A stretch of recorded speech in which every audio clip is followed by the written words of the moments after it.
जाहिर बात है दुश्मन हमारे कम नहीं है।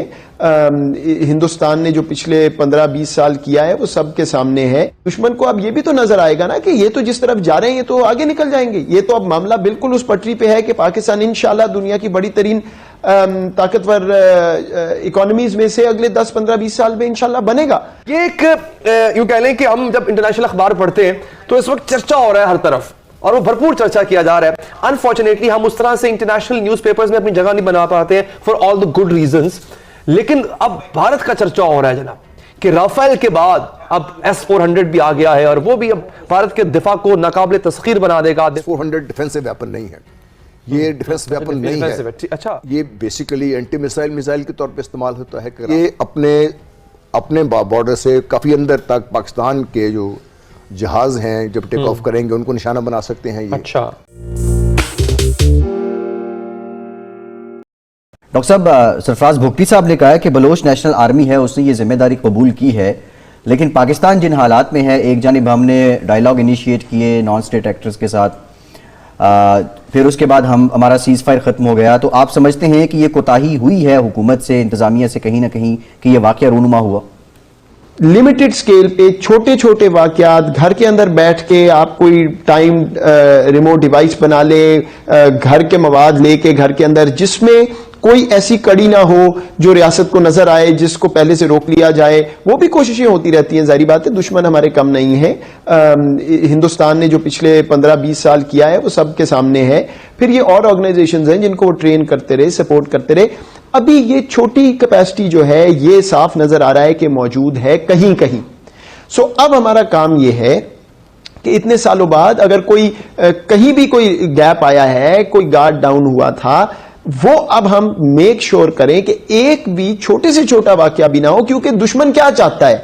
अब मुझे नहीं पता कि ये BLA ने किया है नहीं किया, वो अपना क्रेडिट ले रहे हैं, वो तो अभी पता चल जाएगा। लेकिन बात यह है कि जो भी करे उससे कतई नजर हमें एक भी ऐसा वाकया जो है उसको दुनिया बढ़ा चढ़ा के, हिंदुस्तान बढ़ा चढ़ा के और हमारे दुश्मन बढ़ा चढ़ा के बात करेंगे ताकि पाकिस्तान में बदअमनी नजर आए, ये हो कि जी इन्वेस्टर नहीं आ सकता, बिजनेस नहीं। यही तो जियो इकोनॉमिक्स का पैराडाइम है, यही तो पैराडाइम है कनेक्टिविटी का, उसी तरफ तो हमने जाना है, तो दुश्मन को नजर आ रहा है। और इसी में मेरा ख्याल है नेशनल सिक्योरिटी पॉलिसी की अहमियत भी छुपी हुई है कि दुश्मन को अब ये भी तो नजर आएगा ना कि ये तो जिस तरफ जा रहे हैं ये तो आगे निकल जाएंगे। ये तो अब मामला बिल्कुल उस पटरी पे है कि पाकिस्तान इंशाल्लाह दुनिया की बड़ी तरीन ताकतवर इकोनॉमीज में से अगले 10-15-20 साल में इंशाल्लाह बनेगा। तो ये अब हमें इस पे भी इंश्योर करना है कि किसी किस्म का ऐसा वाकया ना हो सके।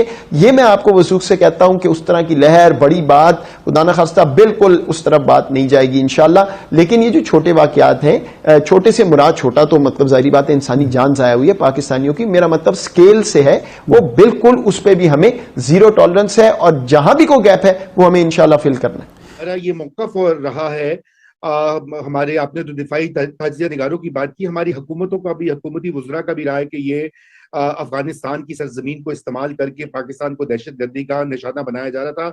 अब तो वहां पर तालिबान की गवर्नमेंट है, तो फिर सवाल ये पैदा होता है कि ये अगर इंडिया करवा रहा है सारी दहशतगर्दी, तो ये कैसे अब चल हो रही है? ये तो देखना अब हमारे कानून नाफिज करने वाले इदारों का जिक्र है। बहुत कम ऐसा होता है कि इन मौज़ूआत पे बात की जाती है। ठीक है, मैं मानता हूं कि हमारे मुल्क के अंदरूनी मसाइल अभी बहुत ज्यादा हैं, every day is a happening day, और वो मसाइल से जान छुड़ा नहीं सकते, ऐसा हो नहीं सकता कि हम सरफ नजर कर सकें। लेकिन ऐसे मसाइल भी हैं जो आलमी सतह पर पल रहे हैं, आलमी सतह पर पनप रहे हैं। ऐसे मसाइल हैं जो हमारी सालमियत के लिए खतरा बन सकते हैं और बन रहे हैं। उन पर काम भी हो रहा है। हैरानी की बात यह है कि उन पर बहुत ज्यादा काम हो रहा है, लेकिन उस पर बात नहीं होती है, उसको रिपोर्ट बहुत कम किया जाता है। इसकी वजह भी हम जानेंगे, लेकिन आज का स्पेशली जो प्रोग्राम है वो डेडिकेटेड है कि हम स्ट्रेटेजिकली पाकिस्तान जो है वो किन खतरात के इस वक्त सामने दीवार बन के खड़ा हुआ है, पाकिस्तान को महफूज रखने वाले वो क्या सोच रहे हैं, उन्होंने किस किस तरह से महफूज रखा है पाकिस्तान को, हमारे इर्द गिर्द के ममालिक क्या चाह रहे हैं, क्या सोच रहे हैं, क्या कर रहे हैं और क्या करेंगे पाकिस्तान के हवाले से, आगे क्या क्या फैसले लिए जाएंगे, ये भी हम बात करेंगे। ये एक यूं कह लें कि हम जब इंटरनेशनल अखबार पढ़ते हैं तो इस वक्त चर्चा हो रहा है हर तरफ और वो भरपूर चर्चा किया जा रहा है। अनफॉर्चुनेटली हम उस तरह से इंटरनेशनल न्यूज़पेपर्स में अपनी जगह नहीं बना पाते हैं for all the good reasons. लेकिन अब भारत का चर्चा हो रहा है जनाब कि राफेल के बाद अब S-400 भी आ गया है और वो भी अब भारत के दिफा को नाकाबिले तस्खीर बना देगा। दिफा तो दूर, अब भारत जो है वो ऑफेंसिव साइड पे भी अगर जाता है तो अब उसको जो है वो अभिनंदन वाली हजीमत नहीं उठाना पड़ेगी। सर, अब भारत की तो ये तैयारी है, इसके मुकाबले में पाकिस्तान कितना वेल प्रिपेयर्ड है? क्योंकि जब जब बैलेंस बिगड़ा है खित्ते में ताकत का, पाकिस्तान ने उस बैलेंस को, उस अनबैलेंस्ड सिचुएशन को बैलेंस किया है, तो क्या अब भी हम बैलेंस कर पाएंगे इसको? देखिए, हथियार जो ऑफेंसिव हथियार तैयार होते हैं तो उनका तोड़ भी साथ ही साथ लोग सोचना शुरू कर देते हैं और तैयार होना शुरू हो जाते हैं इसमें। हमें समझने की बात यह है कि भारत का जो ओवरऑल रवैया है वो हमेशा से ही एग्रेसर का और ऑफेंसिव का रहा है। वो जब से भारत मार्ज़ वजूद में आया है उस वक्त से आज तक उसका अगर नक्शा देख लें तो तकरीबन अपने से 40% ज़्यादा बढ़ चुका हुआ है। उसकी अगर आप फोर्स कन्फिगरेशन देख लें तो वो डिफेंसिव नहीं है, वो सारी ऑफेंसिव है। नेवी के बारे में कि ब्लू वाटर नेवी है और एयरक्राफ्ट कैरियर बेस्ड नेवी है, जिसका मतलब ही अपने साहिलों से बहुत दूर जाकर अपने जो मुखालफिन हैं उनको निशाना बनाना है। इसी तरीके से जो उनकी ग्राउंड फोर्सेज हैं उनकी स्ट्रेंथ अगर आप देख लें तो वो भी ऐसी ही है और ख़ास तौर पे वो पाकिस्तान के खिलाफ कन्फिगर की गई है। और एयरफोर्स के बारे में तो आपने बात कर दी। अब जो लेटेस्ट इंडक्शन है S-400 की, उसने इन ए वे पावर जो बैलेंस है इस खित्ते में वो तब्दील करके रख दिया। S-400 डिफेंसिव वेपन नहीं है, ये डिफेंस वेपन नहीं है। अच्छा, एयर डिफेंस वेपन सिस्टम पर से नहीं है ये। अच्छा, वो तो इसका एक बहुत मेरा ख्याल है सबसे लो ग्रेड अगर आप कहिए तो एक कैपेबिलिटी है। अच्छा, हालांकि यूएसपी ही बताई जाती है इसकी। ये बेसिकली एंटी मिसाइल के तौर पे इस्तेमाल होता है कि आपके जो मिसाइल अगर आप जाएंगे तो उनको निशाना बनाया जा सकता है। फिर ये अपने बॉर्डर से काफ़ी अंदर तक पाकिस्तान के जो जहाज हैं जब टेक ऑफ करेंगे उनको निशाना बना सकते हैं ये। अच्छा, तो उस लिहाज से देखिए तो ये एक किस्म का उनकी एयरफोर्स की जो पावर है उसमें ये ऐड करता है उसको, इस लिहाज से ये। अच्छा, ठीक है। और यही वजह है कि जब रूस ने इनको मशरकी यूरोप में डिप्लॉय करना शुरू किया था तो अमेरिका ने बहुत स्ट्रांगली इसको रजिस्ट किया था। इसी तरह जब अमेरिकन थर्ड मिसाइल आते हैं उसको दूसरी ताकतें वो उनको रजिस्ट करती हैं। इसलिए देखिए अमेरिका ने तुर्की के पीछे पड़े रहे। भारत को खास तौर पर उन्होंने इस चीज़ की रियायत दी है। वो क्यों दी है उन्होंने?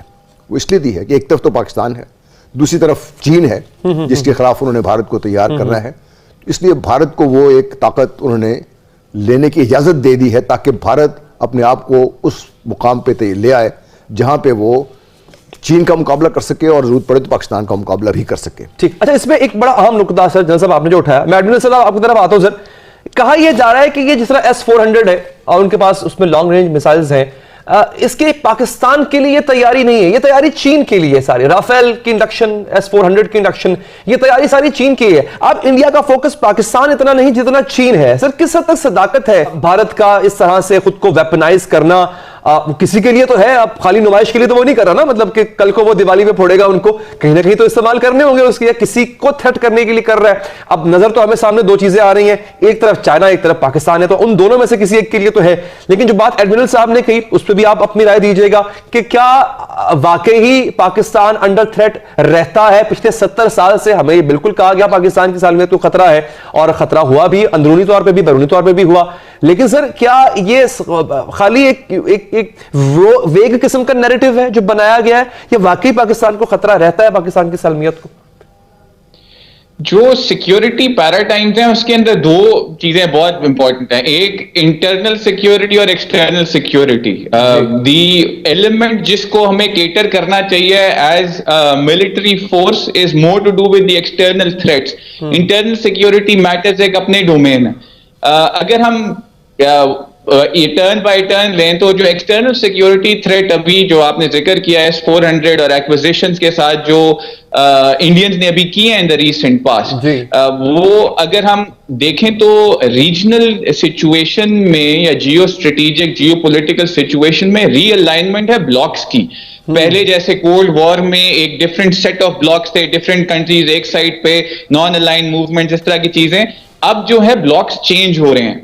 पाकिस्तान इंसिडेंटली और कोइंसिडेंटली उस ब्लॉक का हिस्सा है जिसमें चाइना, रशिया, टर्की और कतर, ईरान, ये वाला ग्रुप है। और दूसरी तरफ अब जो अलाइनमेंट है जिसमें इंडिया, अमेरिका और बाकी कंट्रीज हैं। तो बहुत सारे पॉलिटिकल और मिलिट्री लीडर्स इंडिया के, उन्होंने ये काफी दफा जिक्र किया है कि उनकी जंग पाकिस्तान के साथ नहीं है, या उनकी तैयारी अब पाकिस्तान के साथ नहीं है, वो चाइना के साथ है, वो उनका एक्सटर्नल थ्रेट है। सो जो थ्रेट परसेप्शन है वो चेंज होती है with the passage of time, होनी भी चाहिए, क्योंकि there is no such thing as permanent friends nor enemies in international politics. Exactly, it is only a matter of alignment of, बिल्कुल, कन्वीनियंस, और जहां पे आपके नेशनल इंटरेस्ट अलाइन कर जाए वहां पे। So S-400 is a reality, we need to be cognizant of it. हमारी जो मिलिट्री और पॉलिटिकल लीडरशिप है, एयरफोर्स लीडरशिप है, वो उस पे कॉग्निजेंट जरूर है, और ये काफी अरसे से हम इसके ऊपर एक काउंटर प्लान कर रहे हैं। अच्छा। और अपने एक्विजिशन प्लान्स भी रखे हुए हैं इसके तहत। कि जो हमने एक यूं कह लें कि एक थ्रेट बार है, मतलब it's on the high peak red, उसको हम नीचे ले आए, थोड़ा सा ग्रीन की तरफ ले आए। अब क्या वो हालात आ चुके हैं कि we should be focusing more on economics, trade, cultural exchange, उस पे हम जरा आ जाए? देखिए, मैं आपके सवाल का जवाब तो मैं दे चुका हूं। पाकिस्तान ने कब कहा है कि हम हिंदुस्तान पे कब्जा करना चाहते हैं? नहीं, हम ये भी तो कह रहे हैं कि हिंदुस्तान अब तक कब्जा करना चाहता है हर वक्त। जी, क्या हमें ये नोशन आपका क्या ख्याल है? आपका ये क्या ख्याल है कि भारत, ये 5 अगस्त 2019 को अगर भारत इसको हजम करने दिया जाएगा तो what is next step? Bharat तो खुद इस बात का इजहार कर चुका हुआ है कि next Gilgit Baltistan and then Ajit Doval की स्टेटमेंट्स ऑन बोर्ड, देन जो है वो पाकिस्तान। POK। और क्यों भारत के अंदर मुसलमानों के खिलाफ इस कदर जहर फैलाया जा रहा है? क्यों वो बात की जा रही है इस पे? हम इस बात को, देखिए, should be in the larger context, आपको हमें